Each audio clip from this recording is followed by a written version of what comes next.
Okay, wonderful. Hello, good evening.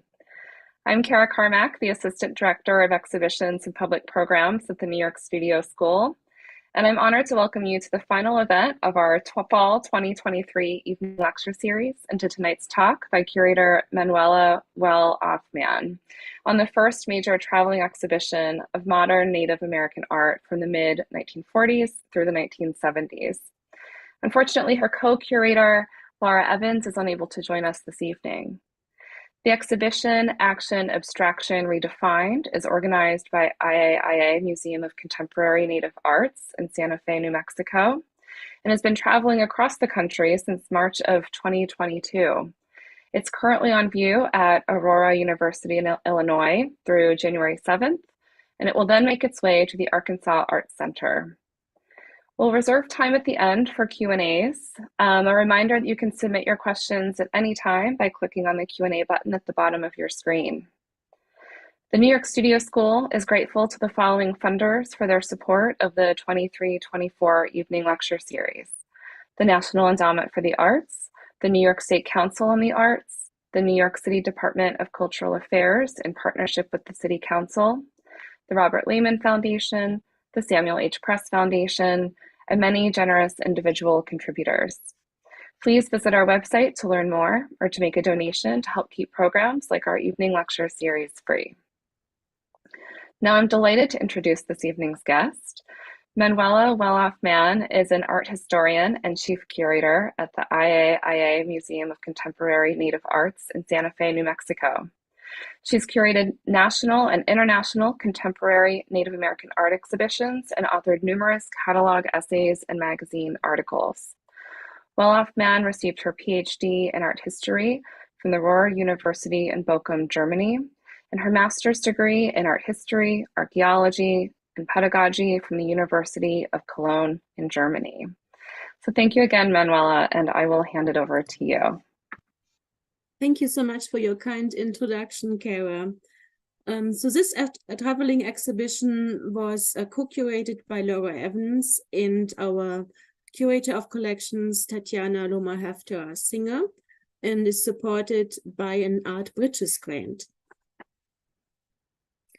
Abstraction Redefined is the first major traveling exhibition that explores modern Native art from the mid-1940s through the 1970s, and the majority of the works were created at the Institute of American Indian Arts, also known as IAIA, while others were created at art centers such as New York City.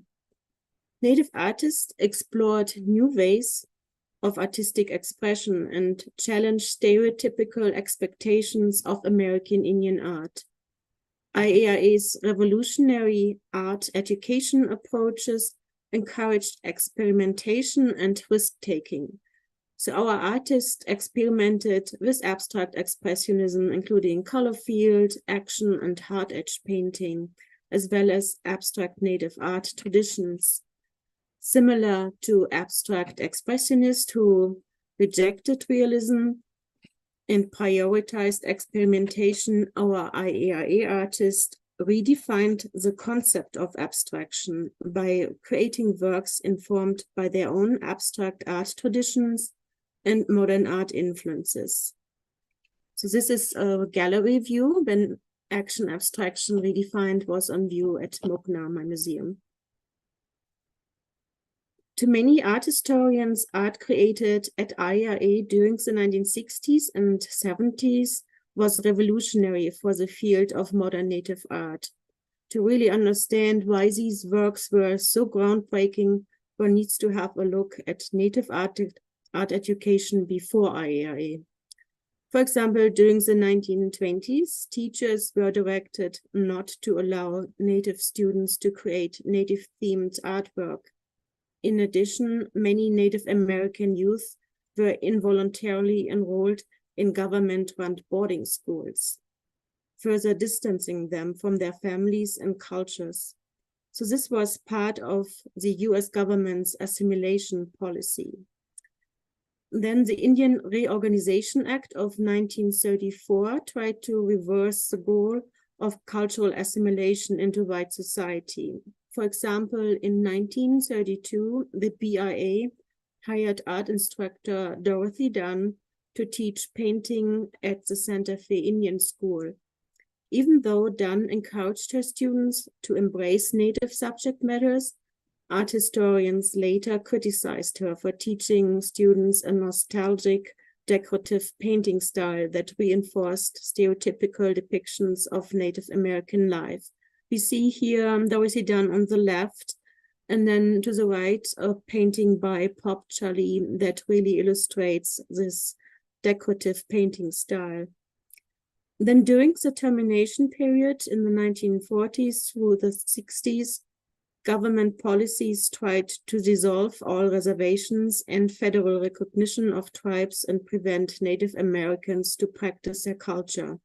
During that time, many Native families were also moved to urban centers like Los Angeles, Chicago, and New York City. So realizing a great loss of history, culture, and art could result, the Association of Indian Affairs in Washington held a conference at the University of Arizona in 1961, addressing the future of Native art. One of the outcomes was the founding of the Southwest Indian Art Project. During the summers from 1960 through 63, Native youth from around the country were instructed in contemporary art with great success. The Southwest Indian Art Project was based upon the progressive educational concepts of Cherokee artist and educator Lloyd Keever New and featured an experimental art curriculum for Native students. So we see here the campus of the Southwest Indian Art Project at the University of Arizona, and to the right, one of the really early exhibitions they curated using works from these students. The success of the Southwest Indian Art Project led to the establishment of the Institute of American Indian Arts in Santa Fe, New Mexico in 1962. The artworks created at IAIA during that time illustrate a dramatic shift in Native art.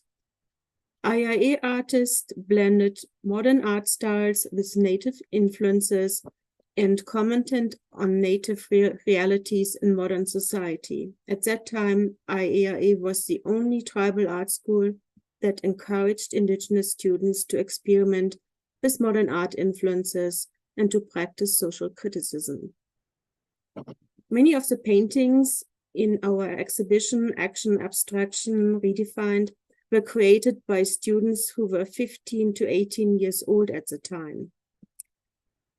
Phyllis Five, a Muskogee Creek artist and one of the first students at IAIA, talked about her exposure to contemporary art styles at that time. She said, quote, "The action painter's techniques, that was the most exciting. It was a freeing style. It was a total departure from the Dorothy Dunn style of painting, things that were very confined and two-dimensional. No one gave us instruction. No one set guidelines when we were in the studio. We were kind of given a natural approach to learning, a learning by doing. I experimented a lot. You had exposure to what other students were doing, and that was a big influence on me," end quote. The artworks in Abstraction Redefined are organized by stylistic influences, including action painting, as you can see here to the left, color field, and hard edge painting. Alice Loisel experimented with an action painting style reminiscent of Jackson Pollock's drip painting. In Sky Woman, she dripped and splattered black, white, and red oil paint and spread some of the wet colors with a few gestural brushstrokes on the dark red background. Even though Loisel's painting is similar to Pollock's, she clearly reinterprets it for her own purposes to tell the story of Sky Woman. When you look closer, you can see a white figure there in the center of the painting. So Sky Woman is a spiritual being from her Ojibwe culture's creation story. The drip splatters remind of stars and galaxies in the universe. This painting by Alfred Youngman, a Cree artist, is titled Indian Blanket and was painted in 1968. Even though the design reminds of a mid-19th century Navajo blanket, it also evokes works by color field painter Barnett Newman. Newman's monumental Voice of Fire from 1967, for example, is also composed of broad vertical blue and white stripes. Similar to Newman's paintings, Youngman's Indian Blanket imparts a strong sense of presence when viewed from up close. So all of these paintings are really large size, and you can see that in the captions there. So this one is 72 inches by 60. So that was also something that was really new in the native art movement. The artworks in this exhibition are more than just native artists' experiments with these abstract art influences coming out of New York City. Each work is based on the artist's personal and cultural experiences. For example, Yanktonai Sioux artist Earl Eder was interested in exploring abstract art forms at IAIA, since he felt abstractions to be more appropriate to convey the moods, subjects, and legends of Northern Plains. Paintings such as Forms in Beadwork on the left combine influences from his Northern Plains heritage with gestural abstraction and color field. The work is a close-up view of an unraveling beadwork design. The painting next to his is by Kevin Redstar, a very well-known crow painter, and is titled Blackbird, an abstraction of a crow, one of the main spirit animals in his culture. We don't know with certainty if Earl Eder and Kevin Redstar were shown these yellow, white, and black abstractions by Clifford Still from the late 1950s. However, we do know that IAIA students were exposed to abstract expressionism through slideshows, art magazines, and other teaching tools, and invited to experiment with these painting styles. One of the exhibition artists who was directly involved with and helped shape abstract expressionism was Chippewa artist George Morrison. Morrison was born and raised at Lake Superior in Minnesota. He studied at the famously innovative Art Students League in New York City from 1943 to 1946. By the mid-1940s, Morrison was part of the abstract expressionist scene in New York. In 1946, he was included in exhibitions at the Whitney Museum of American Art and the Pennsylvania Academy of Fine Arts. He also frequently exhibited in group shows with avant-garde artist friends, such as Ed Reinhardt, Robert Rauschenberg, and Joan Mitchell at the Tanager Gallery in 1956, or with Willem de Koning, Philip Gaston, Hans Hofmann, Franz Klein, and Milton Resnick at the Nanugan Gallery in New York in 1958. So beginning in the 1940s, he was part of an increasing number of native artists who moved to New York to develop their own version of native modernism, inspired by the city's art scene.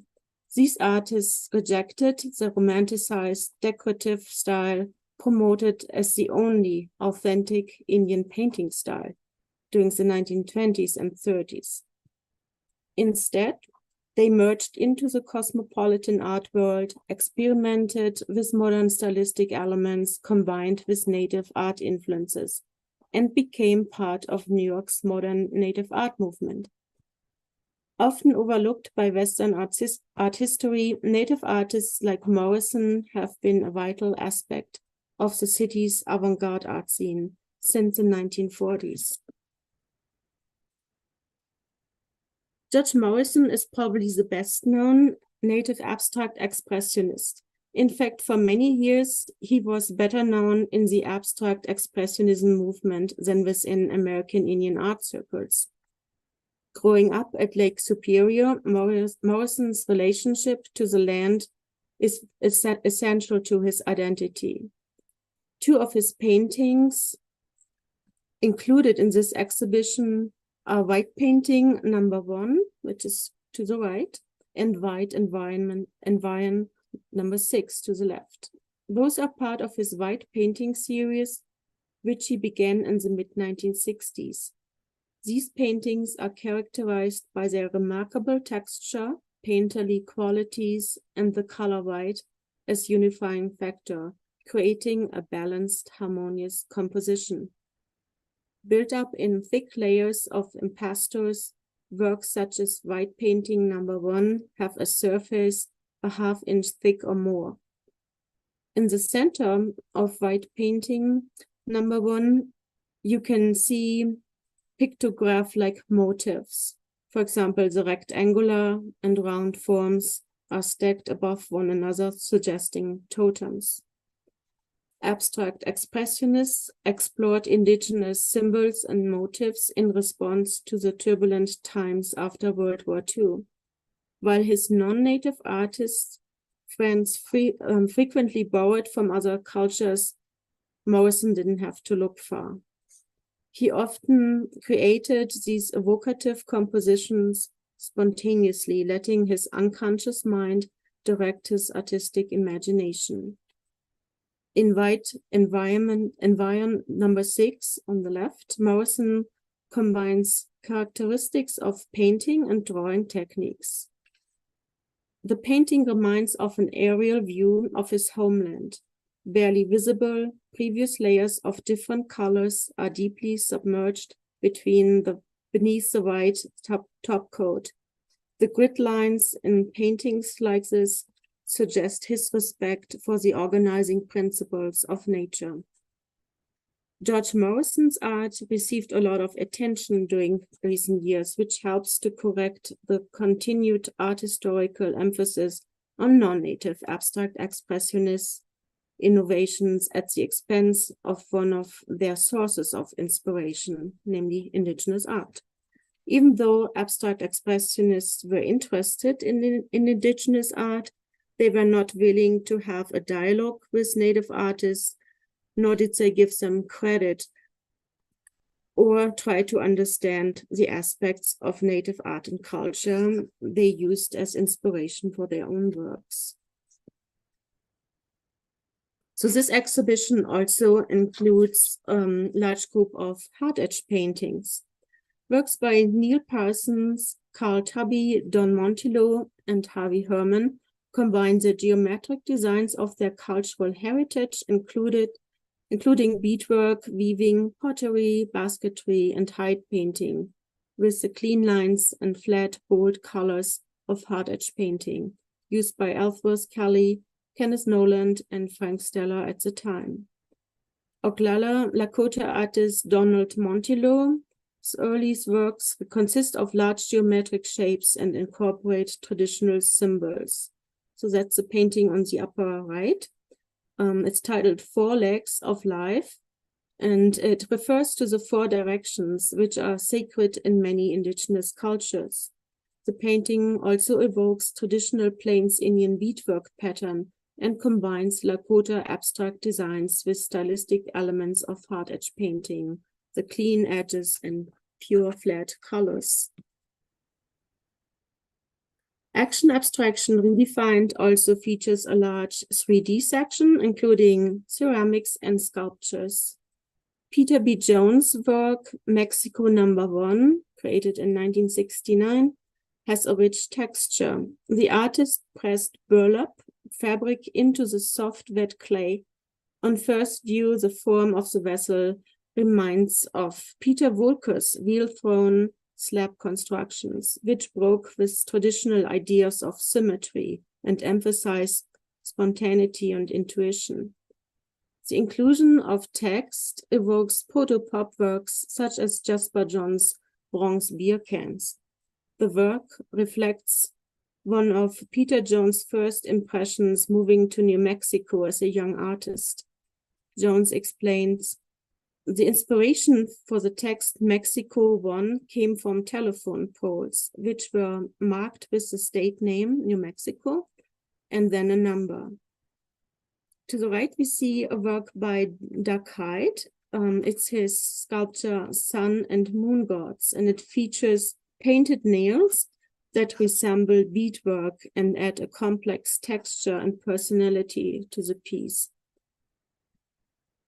Sun and Moon Gods abstract figure also evokes petroglyph depictions of spiritual beings. So in the next part of the presentation, I would like to refer to Laura Evans' research. She researched an important artist. Her name is Edna Massey, and her presentation is about Edna Massey's contribution to native modernism. The curatorial process for this exhibition began with researching our permanent collection and selecting works inspired by modern abstract art movements. Edna Massey's untitled print, we see here, was easily agreed upon. We didn't have a lot of information about Edna Massey at that time. And in fact, critical art historical attention was exceedingly rare for a female artist, even rarer for a Native American female artist. Most of the artists in this exhibition were either IAIA faculty, such as Fritz Scholder, students who attended IAIA at some point, like Alfred Youngman, or nationally prominent Native artists, such as George Morrison or John Hoover. Edna Massey did not fit any of these categories. Initially, she was a mystery. Her print had entered the IAIA Museum of Contemporary Native Arts collection, along with a number of other works transferred from the Indian Arts and Craft Board and the Bureau of Indian Affairs in 1971. But the collection records from that transfer were spotty at best. From news articles, family research, interviews with those who knew her, and visits to 3 different archives, here is what we can now say about Edna Massey. She was born in 1914 to parents who were both enrolled Cherokee, the eldest of 11 children. Her first language was Cherokee, and she learned English in elementary school. She attended Haskell Institute in Lawrence, Kansas, and married a Choctaw classmate from Haskell. His name was Frederick Massey. They both took government service positions. Edna Massey was active as an artist. She received her first award for use of silkscreen painting on fabric in 1960. Interesting fact, Andy Warhol was just beginning to experiment with the medium at that time. She was already using it to produce prints on fabric and present it on stretcher bars like paintings. Edna was hired to design the decor of motels in the Southwest and the Cherokee restaurant in Tahlequah, Oklahoma. She also did interior design work for a number of tribal government offices around the country, as well as government offices at the State Department, Bureau of Indian Affairs, and the Indian Arts and Craft Board. In the 1960s, she was largely responsible for purchasing works for the collection of the Bureau of Indian Affairs. She helped establish at least 1 biennale competition and a number of special exhibitions. Her collecting agenda supported the full array of Native artists' production going on at that time. She purchased and exhibited works made using historic customary practices as well as the most avant-garde experimentation. Massey played a role in organizing exhibitions of Native art that traveled the world, such as this exhibition of works from IAIA. This is an installation photo from the Edinburgh Festival in 1966. We see hanging, woven, and printing textiles created by students at IAIA and textile designers Lloyd Kiwanuw and Massey herself. Baskets are by Hopi, Cherokee, and Papago artists. Massey and her husband moved in the cultural circles of the Kennedy and Johnson administrations. Her husband rose to the position of Assistant Commissioner of the Bureau of Indian Affairs and was the first Native American appointed to such high position within the BIA. Edna Massey worked closely with Miss Emily Webb Udall, wife of the Secretary of the Interior, to create an art gallery within the U.S. Department of the Interior building. So we see Edna Massey here sitting at the table in the center, and to her right, which is the left side when we look at the slide, is Mrs. Emily Webb Udall, the wife of the Secretary of the Interior. Edna Massey had greatly expanded the collection of the Indian Arts and Crafts Board and the BIA, and had seen to it that a wide array of Indian art was exhibited at home and abroad as a regular component of international diplomacy. She selected artworks to travel to US embassies abroad and was a key connection between Native artists and the US Cold War diplomacy. Native American art was intentionally exhibited in US embassies as part of the government's efforts to counter the perceived threat of communism by promoting truly American art and the integration of its indigenous population into a democratic society. James McGrath, one of IAIA's first printmaking instructors, confirmed that Edna Massey had a hand in the organization of exhibitions of works from the Indian Arts and Crafts Board's collection and was a constant presence at anything related to Indian art. She traveled to the openings of the international exhibitions and was a gracious and supportive presence. So why had she gone missing from the art historical record? It's the sort of thing that could happen to any artist, and especially a female artist during that time. After she passed away in 1977, her husband remarried and then was widowed 3 more times. Those circumstances meant there was no one able to dedicate the time and effort to respond to inquiries about the first wife's art. But as a result of this exhibition and the small amount of research we were able to publish in our exhibition catalog, more works have surfaced, including ones held by family members, as one can see here in this slide. Edna Massey's legacy continues on in her family. Her niece, Tonya Weevil, is a textile artist and expert in the history of Cherokee clothing, recognized by the tribe as a Cherokee national treasure. New information has surfaced too. A bit over a year ago, her niece Billy Land, a civil engineer in Washington State, called Laura Evans and told her about staying in the guest room at Edna's home in Albuquerque, New Mexico, while Billy was in her early teens. She said Edna had been friends with Georgia O'Keeffe, and an O'Keeffe painting hung above the bed in that guest room. That leads us to believe the O'Keeffe archives in New Mexico may possibly have some more records of Massey's activities as well. Edna Massey's sister, Catherine Hochner Green, also shared more information. There are many more leads for researchers now to follow. Massey's work was recently included in the Choctaw Cultural Center exhibition Chiefs, Clans, and Kin, organized by Muscogee Creek curator Laura Marshall Clark.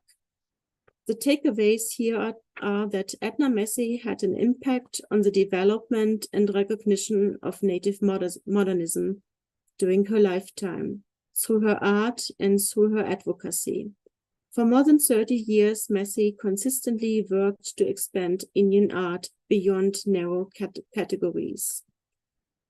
Her acquisition and exhibition of modernist works by native artists helped artists working in this controversial mode to establish themselves. She was simultaneously supportive of artists who continued to work in historic modes of native art and contemporary native arts. By all accounts, her interior design work seamlessly incorporated the old and the new. She supported much broader ideas about what Native American art could become without abandoning support for historically rooted modes. It turns out that Massey made the initial purchase of several significant works in this very exhibition, including George Morrison's White Painting #1 and White Environ 6, which were part of the 1971 transfer from the Bureau of Indian Affairs. When the curatorial team selected Massey's untitled print for inclusion in Action Abstraction Redefined, we had no idea we were including in an artwork by the woman responsible for the initial purchase of many of the artworks from the BIA transfers. I would like to thank Laura Evans for her significant research. When we first had a look at this tiny abstract print by Edna Massey, we really had no idea who she was or about her really significant contributions to modern native art. Thank you.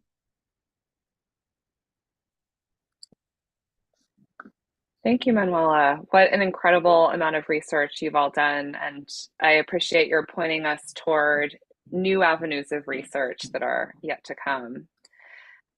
We do have one question already, and I'll just remind our audience, feel free to type your questions into the Q&A. The first question that we have is, were there specific communities targeted for participation at the IAIA? How did Native artists get involved initially? So that's a good question. So since this is kind of a survey exhibition featuring works from our permanent collection, we really focused on works we already had. But while we were researching this exhibition project, we reached out to artists, alumni, IAIA alumni, and asked them about the specific works we had in mind. I think I mentioned earlier, especially in the case of many female artists, there are not many records. And unfortunately, many female artists in this show, even though they went to IAIA and had this really exceptional opportunity to experiment and really freely create work, they often didn't continue their career as artists. Unfortunately, many female artists after IAIA went home to their home reservation, to their communities, to work there, sometimes in the tribal government or other positions, and they didn't have the opportunity to continue their artistic career. So to summarize, we did reach out to artists, but mainly to IAIA artists. Mm-hmm. And then the youth, you mentioned they were typically teenagers when they would come into the summer programs. Were they coming from all across the country, or were they coming like locally in the Southwest? So they did come from throughout the country. So when we talked to colleagues, to faculty, older faculty member, or also artists. For example, Linda Luma Haftora, that's Tatjana's mother. She was also similar to Phyllis Five, one of the very, very early artists. And she and Phyllis sisters also, they were part of the Southwest Art Project. So they really gave us really important information because, as I mentioned, it's not in our records, and it was really instrumental in talking with these artists who were part of the early years of IAIA. Absolutely, especially when it's not, necessarily documented in traditional ways through writing or photographs. That first-person narrative is so important. We have another question that's just come in, which is, did any Indigenous artists attend Black Mountain College? That's a good question. Yeah, that was another really important college during during the 60s, 70s, and earlier. Um, I I want to say no. But artists like George Morrison, who were not part of IAIA, we just happened to acquire his paintings thanks to Edna Massey.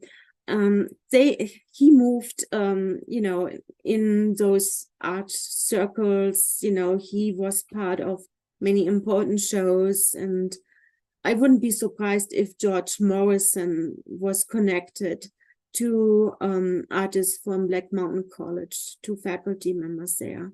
As I mentioned, he was friends with Ed Reinhardt, and Joan Mitchell, and, maybe through these friendships, he met somebody from there and was inspired. He was very much aware of what was going on at that time. What happened with artists who didn't move to the sort of big cultural centers? Like George Morrison goes to New York and he falls into this really important and well-connected artist group, which presumably helps him get exhibitions and things like that. But what about the artists who don't move? Are there exhibition opportunities for those who stay in Oklahoma or in New Mexico, for example? Or are they sort of, New York isn't really looking at them? Are they getting shows in the cities? They were getting shows, Mhm. even here in New Mexico. One of the artists I presented here was Neil Parsons. He was another artist, like, we see Neil Parsons' work on the far left here. So he was one of the artists like George Morrison and also Fritz Scholder and others.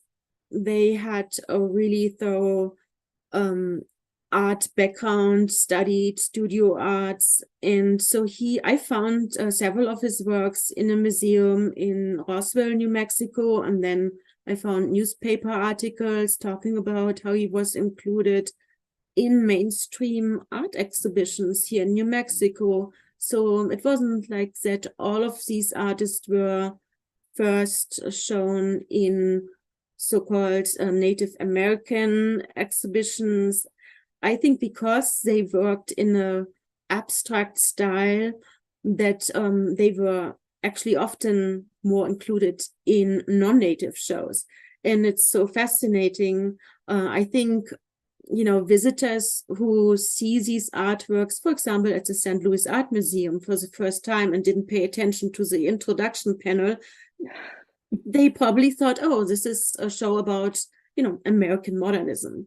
And coming from a larger institution where I worked with American modernism, I can say these works easily hold up against, works by Hans Hofmann and others, and it's really truly fascinating to learn that the majority of these works were created by 15 to 18-year-old art students.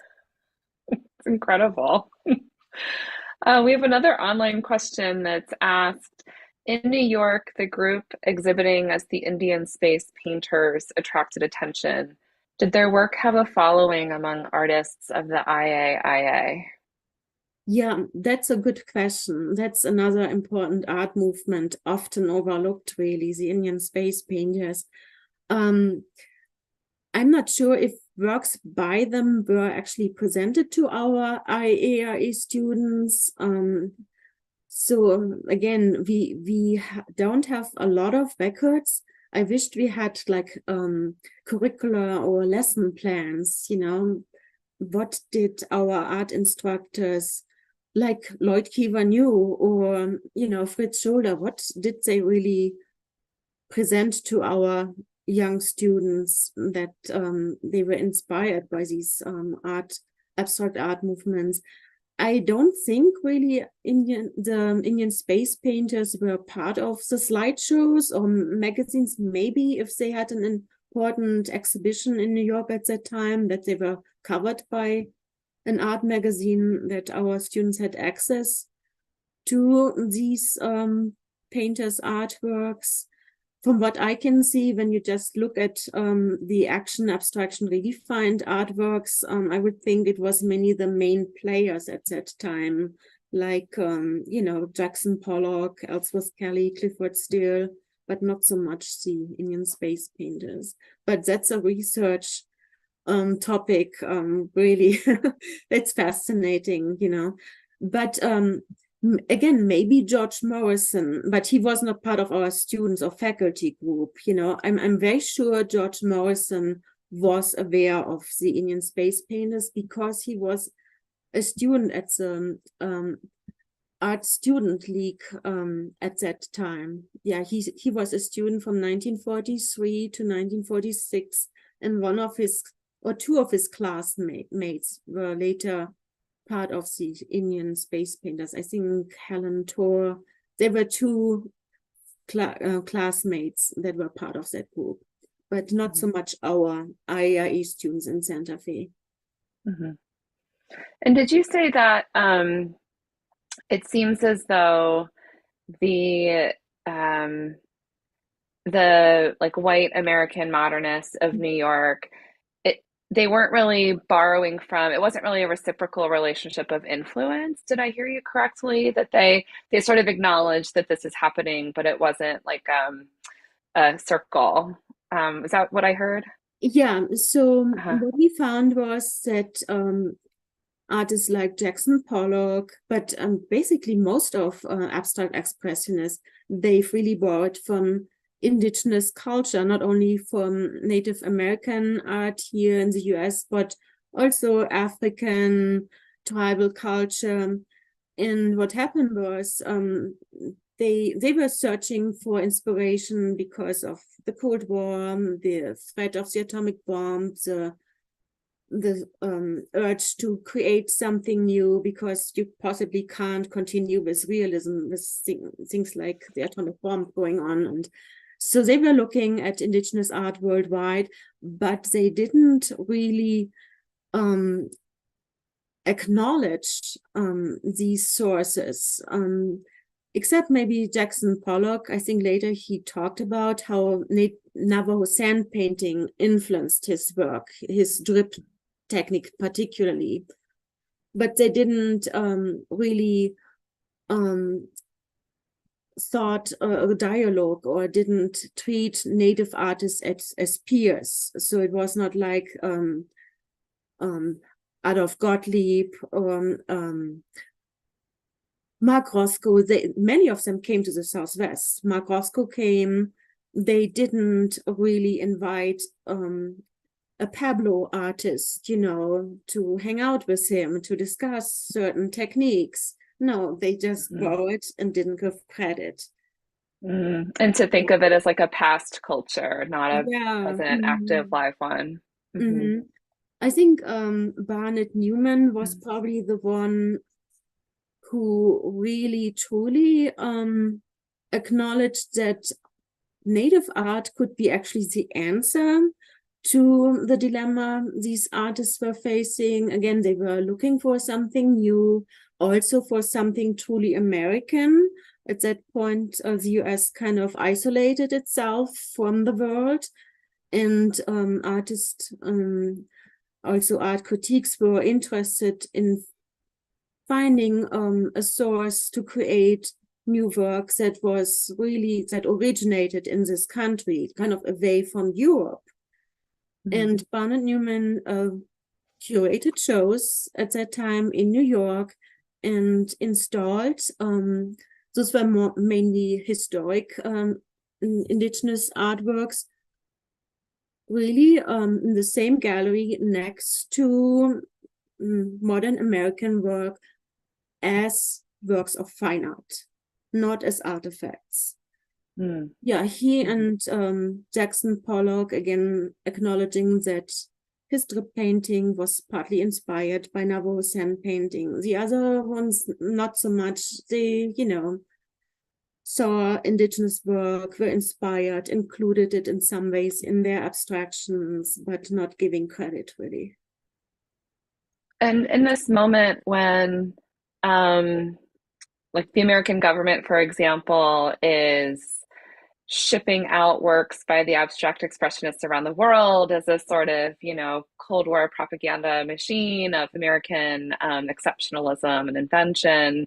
Are indigenous works being included in those shows or being thought of in a similar way by the US government internationally? Um, some of them, yes, and we can again thank Edna Massey for her efforts.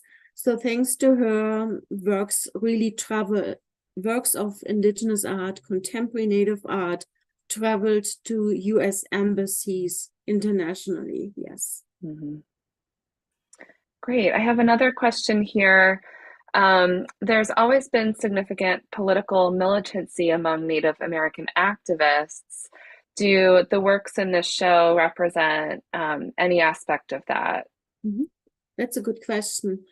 So here in this exhibition, Action, Abstraction Redefined, we selected works by artists who responded to abstract art movements and also clearly included influences from their own culture in these works.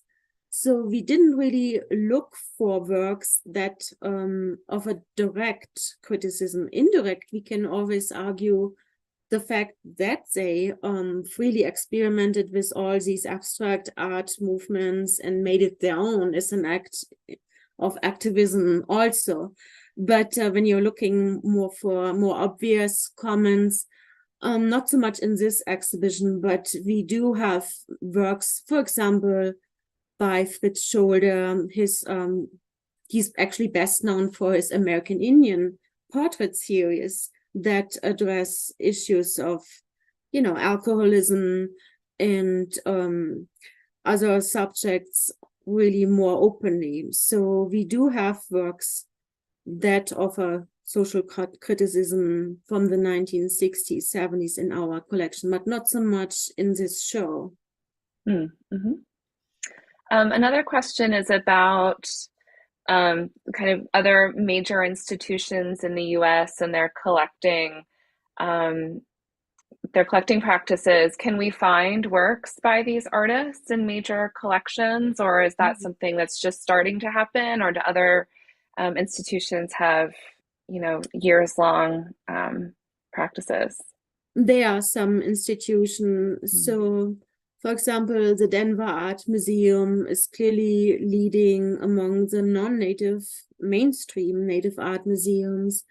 And then also the Hohlt Museum in Phoenix, Arizona, the Idle York Museum in Indianapolis, Indiana, and more recently, larger institutions, including the Whitney Museum. They already had works by John Quick to See Smith, and now recently they had a fantastic retrospective, and they continue collecting, but they had already at the time when John Quick to See Smith created works, they collected her. But now, I think the past 5 years or so, we see more and more larger institutions, Boston's Museum of Fine Arts, the Metropolitan.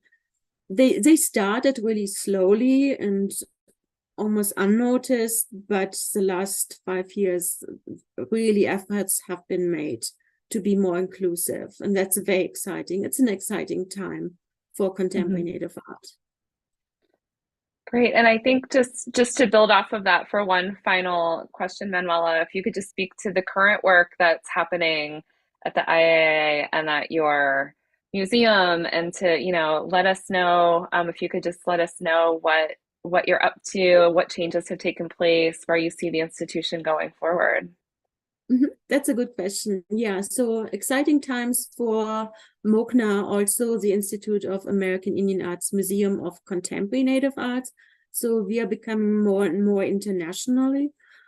So it started in 2021, really, with our traveling exhibition, Exposure, Native Art and Political Ecology. That's an international show co-curated by international indigenous curators from Australia, Canada, Greenland, Japan, French Polynesia, and the US. So we feature artworks by artists who comment on the impacts of nuclear testing and uranium mining on Native communities worldwide. So that was in 2021. The show just closed in El Paso, Texas. So, and then continuing on, early next year, we will have a solo exhibition featuring Inuk Sili-Höök. The show is titled Arctic Vertigo. So this is an Inuit internationally known filmmaker who presents his newest work, a feature film, a documentary, installation art, also addressing issues Inuit communities in Greenland are facing. And then another show from the Northern Hemisphere, but this time co-curated by Sami Inuit artists from Scandinavia, from Canada. And I really look forward to that one because the works address issues that not only that they address issues that really apply to all of us, because specifically because of the climate crisis. And then a show, it's a smaller show, I'm co-curating with curators from Brazil, featuring Brazilian indigenous female artists' works. And those works are really special because these female artists don't really have access to galleries and museums like their urban peers, and they present cosmovision of the rainforest and the importance of the rainforest for these indigenous communities. Great, thank you so much. It's so exciting. And I think, those of us who are on the East Coast and we often maybe don't follow what's happening in New Mexico, it's just, I'm so grateful for you to join us today. And so, congratulations on this incredible exhibition that continues to travel for more than 2 years. And best of luck on these upcoming shows. I think we'll all stay apprised. Thank you so much for inviting me. And if you or your audience have any more questions, please feel free to reach out. Wonderful. Thank you, Manuela. Really appreciate it. And thank you all for joining us tonight and for your great questions. We'll see you in the spring for our next season of Evening Lecture Series. Have a great night. Bye-bye. Bye-bye.